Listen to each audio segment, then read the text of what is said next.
Halo Flickers, welcome to Sneak Flicks.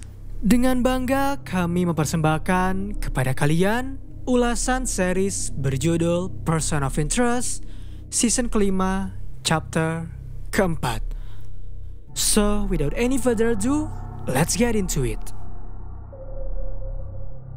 Scene dibuka oleh Groves yang sedang menyamar menjadi pihak keamanan untuk bisa menerobos masuk ke dalam rumah sakit agar menghampiri Fusco yang hendak dirawat.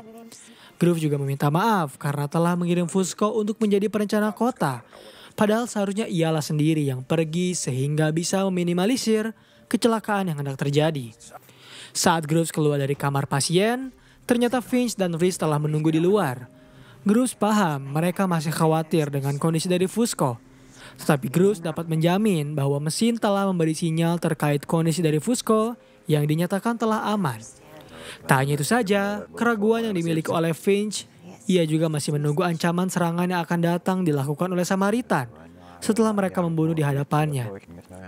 Karena Groves masih memiliki ambisi untuk membunuh Samaritan dan mencari keberadaan dari Shaw, akhirnya ia memutuskan untuk mengubah identitasnya sesuai dengan yang mesin berikan padanya. Diawali dengan menjadi atlet balerina agar bisa bertemu dengan seorang pria berkebangsaan Rusia. Ketika Groves meminta mesin untuk memberikannya sinyal secara signifikan, mesin justru memberinya kode fasilitas berkode AM 520 WKCP yang merupakan sebuah gelombang radio. Lalu tiba-tiba seorang pria datang menghampirinya, membawakan bunga dengan maksud mengapresiasi penampilan dari Groves. Namun tanpa ia sadari, ancaman baginya datang. Hingga beruntungnya Groves menyadari hal itu yang membuat pria tersebut semakin cinta terhadapnya. Kemudian Groves berpamitan karena ia harus kembali bergerak. Kali ini Groves menyamar menjadi seorang pemeran pembantu dalam sebuah program pembuatan film. Sembari melakukan tugasnya, Groves masih berkomunikasi dengan mesin yang tak henti menyuruh Groves untuk pergi ke fasilitas AM 520 WKCP di Washington DC. Hingga pada akhirnya Groves mau menuruti permintaan mesin setelah ia menyelamatkan salah satu nyawa dari aktor yang sedang dalam bahaya. Setelah mesin memberikannya identitas terbaru, Groves kini menyamar menjadi produser untuk sebuah channel radio. Di satu sisi terlihat Shaw yang masih menjadi kelinci percobaan bagi Samaritan yang mulai merasakan frustasi. Ia terus-menerus masih mendapat suntikan halusinasi yang membuatnya sulit untuk mengendalikan diri sendiri. Kembali kepada Groves, ia dipertemukan dengan pimpinan dari radio yang bernama Max Green. Max bertugas sebagai pemilik radio sekaligus membawa acara bertajuk Transmisi Misterius. Ia pun langsung memperkenalkan Groves kepada para pendengarnya dan memberikan kesempatan kepada salah satu pendengar mereka yang bernama Warren Franco untuk menceritakan opininya mengenai kecerdasan buatan manusia. Saat mendengar opini dari Warren, Groves merasa ada sesuatu yang aneh. Terlebih Warren tak hanya sekali menelpon mereka, melainkan berkali-kali. Lantas Groves menelpon Rhys untuk meminta bantuan agar mencarikan identitas dari pria misterius tersebut. Masih di lokasi percobaan, saat Shaw sedang dibawa menuju lift oleh salah satu pegawai, ternyata Shaw masih bertindak agresif. Sayangnya, ia masih dalam pengawasan ketat sehingga Shaw kembali bisa diamankan oleh mereka. Di markas, setelah Rhys memberikannya informasi kepada Finch, mereka menemukan identitas dari Warren Franco yang merupakan seorang pensiunan militer yang saat ini diduga masih menjadi pengangguran. Finch penasaran mengapa Groves mencari identitas dari seorang pria yang menelepon radio terus-menerus. Usut punya usut, ternyata Groves menyadari keanehan itu setelah Max laku menerima telepon dari Franco. Ia bisa mendengar dengan kepalanya sendiri bahwa Max menerima cerita dari Franco terkait delusinya. Bahkan Franco mengaku jika kini pihak Cina mulai mengincarnya dan Franco berkata ia akan segera melakukan bunuh diri. Ketika Rhys telah menemukan lokasi keberadaannya, ternyata ia terlambat untuk melindungi Franco karena ternyata Franco memang telah dinyatakan bunuh diri. Namun yang menjadi keanehan adalah Max masih terus berbicara dengan orang tersebut. Sehingga kemungkinan ada seseorang yang memasukkan panggilan telepon untuk melakukan percakapan berulang kali. Terlihat, Shaw yang mulai jinak akhirnya diajak berkeliling oleh tangan kanan dari Greer. Ia diberi beberapa penjelasan terkait apa rencana dari Samaritan untuk mengubahnya menjadi mesin pembunuh. Kembali kepada Grooves, ia memberitahu Rhys jika nyawa Max mungkin dalam ancaman besar karena ia berusaha untuk mengekspos ke publik terkait kode rahasia yang ia temukan di radio tersebut. Kini mereka tahu seorang pria baru saja ditemukan tewas setelah berusaha menyebarkan kode itu. Lalu tiba-tiba Max terdengar marah-marah karena siaran radio miliknya mendadak mati begitu saja dan Grooves paham ancaman semakin nyata adanya. Ia langsung menarik Max dari ruangan radio tersebut, lalu berusaha mencari benda apapun untuk mereka gunakan agar bisa berlindung dari ancaman. Memang terlihat agen Samaritan telah berhasil mengawasi mereka dari CCTV yang terpasang di ruang studio radio. Grooves mencoba mengajak Max agar bisa bekerja sama dengannya. Ia menjelaskan kepadanya tentang kode rahasia tersebut, dan disitulah Max baru menyadari jika kode yang ia temukan sungguhan. Karena ternyata beberapa rekannya yang memutuskan untuk keluar telah menyadari kode tersebut terlebih dahulu. Di satu sisi, Shaw diperlihatkan tentang seorang ilmuwan bernama Kagawa yang tak berhenti berusaha untuk menghidupkan kembali spesies hewan bernama tilasin. Samaritan sebenarnya telah mencoba untuk mengalihkan perhatiannya, tetapi mereka gagal. Lalu tiba-tiba Shaw mengambil senjata milik pria tersebut dan menembak Dr. Kagawa begitu saja. Kembali kepada Grooves, kini Finch ikut khawatir dengan apa yang sedang ia lakukan karena ternyata mesin pun mulai khawatir dengan serangan dari Samaritan. Meskipun mereka kini sedang dalam sarang Faraday. Grooves yang sedang berjalan menuju tangga darurat untuk kabur, tiba-tiba berhenti begitu saja ketika ia sadar mengapa mesin mengirimkannya ke tempat ini. Lalu ia mengurung Max terlebih dahulu dan justru berusaha untuk mencoba berkomunikasi dengan Samaritan. Kemudian Grooves mencoba mencari benda apa yang telah terkontaminasi oleh Samaritan, hingga ternyata ia menemukan bahwa benda itu adalah mesin pencetak. Tak lama kemudian sebuah identitas baru langsung keluar untuknya. Namun tiba-tiba Grooves ditodong pistol oleh agen Samaritan yang telah berhasil menemukannya. Saat ditodong pistol, ternyata Grooves tak takut. Ia rela berkorban, pasrah, asalkan Samaritan mau membawanya ke tempat di mana mereka menyembunyikan Shaw. Tetapi kesempatan itu hancur ketika Rhys berhasil menghajar agen Samaritan lalu segera menyelamatkannya. Di satu sisi, ketika Shaw hendak kembali disuntik, ia kini telah pasrah. Awalnya memang begitu, hingga tiba-tiba Shaw kembali mengancam yang membuat perawat tersebut ketakutan. Perlahan, Shaw terbujur kaku, mendengar suara dari radio yang langsung ia catat di lengannya. Setelah Rhys mengeluarkan Grooves dari gedung tersebut, ternyata ia berusaha untuk memberikan identitas baru kepada Max. Namun Max menolak dengan alasan ia lebih memilih mati daripada harus membungkam dan menyembunyikan ini semua. Ia akan mencoba kembali membuktikan kepada semua orang tentang kode yang telah ia temukan. Meskipun begitu, Grooves masih takut dan khawatir bahwa Max akan dibunuh, hingga ia memperingatinya untuk berbohong sedikit. Sementara itu, Fusco yang mulai membaik ternyata kecewa terhadap Finch yang berbohong padanya. Ia menyadari Finch tak selalu memberitahu apa yang sebenarnya terjadi. Kembali kepada Max, saat ia telah mengaktifkan kembali radionya, Max lalu mulai menerima panggilan telepon dari orang-orang yang ingin berbagi. Dan saat itu Max dihampiri oleh rekannya yang memberikan Max minuman seperti biasa. Tetapi tanpa ia sadari, minuman yang ia minum ternyata telah diracun hingga Max tiba-tiba tak sadarkan diri dan tewas. Kemudian wanita tersebut langsung menghubungi Samaritan untuk memberitahukan bahwa misinya telah selesai. Kematian Max membuat mesin memberitahu Finch terkait hal itu jika dirinya tak bisa menentukan kehendak seseorang yang memang ingin membahayakan dirinya sendiri. Dan scene terakhir di episode kali ini memperlihatkan Shaw yang mulai pasrah dengan keadaan, serta Grooves yang semakin berani menampilkan wajahnya di hadapan kamera agar Samaritan bisa mengenalinya. Episode 8 dibuka oleh Shaw yang hendak kembali disuntik. Kali ini ia tak ingin melawan. Dirinya sudah merasa lelah terus-menerus dijadikan sebagai bahan kelinci percobaan. Tetapi ketika perawat tersebut hendak menyuntikkan ke arah leher dari Shaw, ternyata tiba-tiba ia diserang olehnya dan justru Shaw menyuntikkan cairan tersebut kepada perawat itu hingga tak sadarkan diri. Kemudian Shaw menghancurkan kamera CCTV dan mulai melakukan rencana yang telah ia rancang. Setelah alarm bahaya muncul, beberapa penjaga mulai mencari keberadaannya yang mulai menghilang. Saat itu, tangan kanan dari Greer ternyata berhasil menemukan jejak darah milik Shaw yang masuk ke dalam lubang di balik wastafel. Di satu sisi, saat ini Reese sedang menangani seorang pria bernama James Cole, seorang pebisnis yang bisa menjadi jembatan antara Amerika Serikat dengan Britania Raya serta Cina sebagai produsennya. Finch telah sengaja menukar SIM milik Cole agar Reese bisa memantaunya.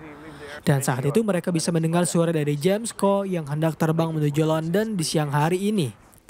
Di dalam markas, Groove sedang menghampiri Finch untuk memberitahu jika sudah seharusnya mereka mencoba mengubah salah satu variabel milik mesin agar mereka tak tertinggal jauh dari Samaritan yang semakin mengerikan.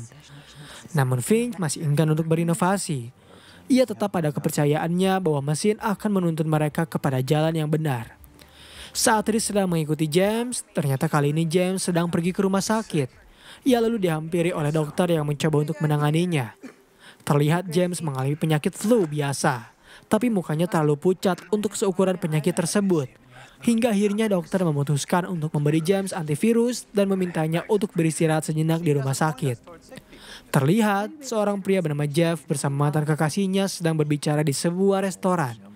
Jeff yang merupakan mantan napi itu mencoba untuk meyakinkan kembali mantan kekasihnya jika ia bisa memberikan kehidupan yang baru.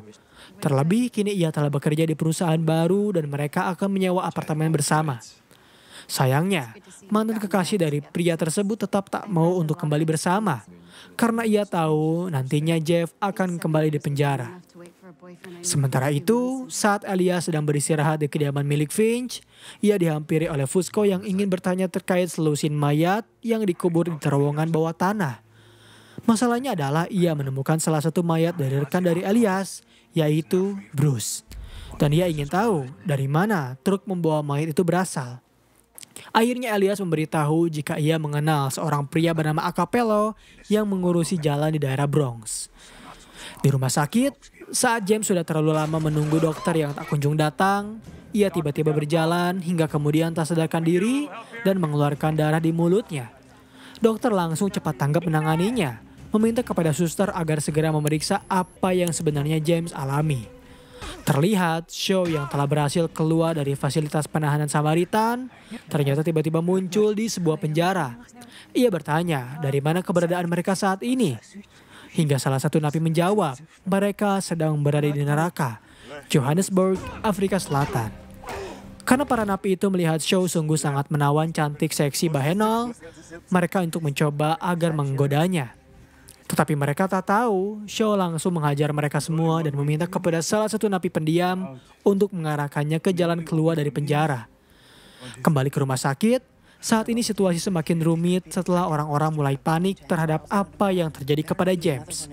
Dokter bernama Mason mencoba untuk menenangkan situasi hingga Reese datang mengaku sebagai NYPD untuk membantunya. Sampai saat ini, Dr. Mason masih belum bisa memastikan apa yang telah terjadi kepada James. Yang membuat Reese langsung meminta bantuan kepada salah satu petugas untuk segera menutup semua akses masuk. Ketika Reese hendak menutup pintu, ternyata Finch datang bersama Bir untuk membantunya menangani kasus misterius ini. Beberapa orang mulai resah karena mereka sudah terlalu lama dikurung.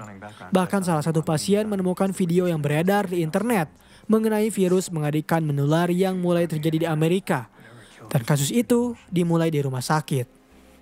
Di kantor polisi, Fusco akhirnya dihampiri oleh Acapello dan ia langsung memberitahu tentang bisnis truknya yang membutuhkan sebuah SIM khusus. Mau tak mau, Acapello memberikan beberapa anak buahnya. Dan di sana Fusco bisa menemukan wajah dari Jeff yang langsung dirinya tandai. Ia juga meminta bantuan kepada distrik lain untuk meminta informasi pribadinya. Terlihat Jeff sedang bertemu dengan seorang wanita yang ingin kembali menawarkan pekerjaan padanya karena setelah ia keluar dari penjara, kehidupannya hancur. Hanya merekalah harapan terbaru dari Jeff untuk memulai hidup yang baru. Di penjara, Shaw beserta salah satu teman barunya ternyata berhasil membuat rencana hebat setelah mereka menumbangkan beberapa penjaga, lalu membiarkan pintu terbuka. Namun ketika Shaw mengajak temannya itu untuk kabur bersama, ternyata ia menolak dengan alasan dirinya harus melakukan beberapa pekerjaan. Akhirnya karena waktu terbatas, Shaw pergi sendirian dari penjara tersebut. Situasi di rumah sakit mulai mencekam. Orang-orang mulai kehabisan kesabaran dan menuntut kepada pihak rumah sakit untuk memberikan mereka antivirus dengan segera. Padahal pihak rumah sakit pun kebingungan dengan virus yang mereka duga adalah flu burung. Meskipun begitu, mereka mencoba berkoordinasi dengan beberapa rumah sakit lain untuk meminta bantuan. Di markas, Groves telah menerima sampel yang Finch berikan padanya. Menurut variabel dari mesin, flu burung tersebut sengaja disuntikkan ke dalam tubuh dari James Cole, sehingga mereka harus menemukan siapa orang yang sengaja menyebarkan virus tersebut kepadanya. Karena kemungkinan besar, orang itu adalah orang suruhan dari pihak Samaritan. Ketika Finch hendak mencari letak keberadaan stok antivirus di rumah sakit, ternyata ia bertemu dengan pegawai basis data yang telah menghancurkannya. Ia beralasan melakukan hal itu karena ingin mengubah dunia menjadi lebih baik, sama seperti moto milik Samaritan. Finch mencoba untuk menenangkannya dan menjelaskan jika apa yang ia lakukan adalah hal yang tak perlu. Terlihat Jeff telah berada di ruang UGD rumah sakit bersamaan dengan 2 suntikan berisi darah di hadapannya. Ia lalu meminta kepadanya untuk membawa suntikan tersebut agar bisa disebarkan kepada target yang telah ditargetkan oleh mereka. Di satu sisi, Shaw yang akhirnya berhasil kabur dari penjara ternyata harus kembali berhadapan dengan tangan kanan Greer yang telah menghadangnya. Tangan kanan Greer kembali menjelaskan jika apa yang selama ini Shaw rasakan adalah sebuah halusinasi. Ia masih berada dalam pengawasan mereka. Bahkan pria itu mencoba membawa Shaw kembali mengingat apa yang telah ia lakukan di penjara ini serta apa yang telah ia lakukan kepada Aris, yaitu membunuhnya. Perkataan pria tersebut mulai membuat Shaw sakit kepala. Otaknya terus memutar memori yang sama sekali tak seharusnya berada di sana. Hingga tiba-tiba Shaw justru memutuskan untuk menembak pria tersebut dan meninggalkannya begitu saja. Kembali ke rumah sakit, Finch memberitahu petugas itu jika ia telah membunuh umat manusia karena menghancurkan antivirus tersebut. Namun pegawai tersebut justru mencoba membela dirinya sendiri dengan menyalahkan pemerintah Amerika yang telah lalai dalam menangani kasus penyakit seperti HIV, kanker, dan yang lainnya. Karena justru penyakit seperti itulah yang telah membunuh banyak umat. Lalu tiba-tiba Finch mendapatkan telepon dari Groves yang memberikan sebuah informasi mengenai sebuah kata berbahasa Belanda yang artinya menyuruh Bir untuk menyerang. Akhirnya setelah pegawai itu berhasil ditaklukkan, Finch segera kabur.